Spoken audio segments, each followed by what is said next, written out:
So in this video, I'm going to talk about what is family social capital and what its role in the family business is.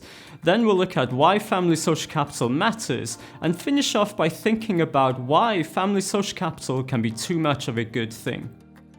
So what is social capital? Social capital is something that we've all built, used or experienced in some shape or form. But assuming that we have two people that have never met each other before, then in the first instance they do not have any real social capital.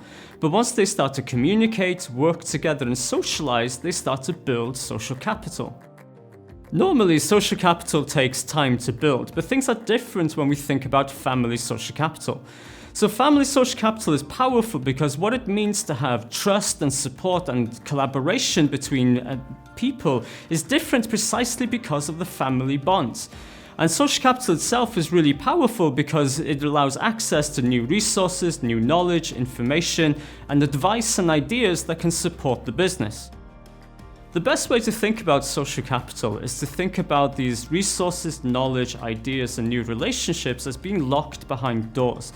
And the social capital that you build over time with other people is what allows you to unlock those doors and access these resources, knowledge, ideas, and new relationships. But without social capital, there's no real reason for the other people to trust you and to give you access to those valuable resources and knowledge. Instead, they will at best share simple information. But things are different when we think about family ties. Family bonds in family businesses can often become very strong. In some ways, this is a good thing because it can allow family employees and their relationships to become so strong that it facilitates the sharing of information, it facilitates strategy implementation, and performance increases. But while this can be a good thing, it can also be too much of a good thing.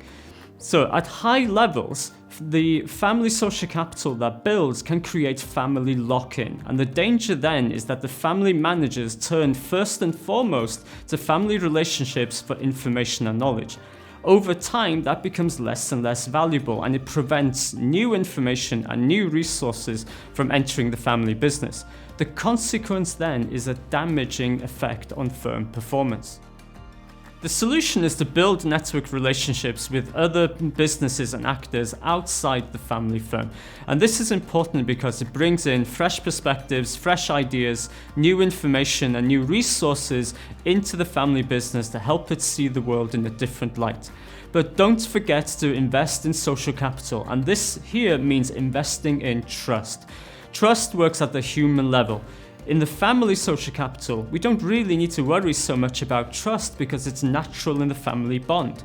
But when we are building new relationships between our family business and businesses and people outside the business, we need to invest in trust. We need to make sure that it's a win-win relationship for everybody involved.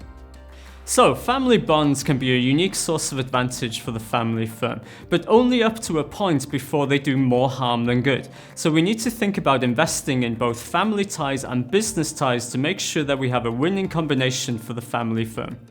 I'm Professor Mat Hughes, Professor of Entrepreneurship and Innovation at the School of Business and Economics at Loughborough University, and I'm also the founder and co-director of the Centre for Corporate Entrepreneurship and Innovation.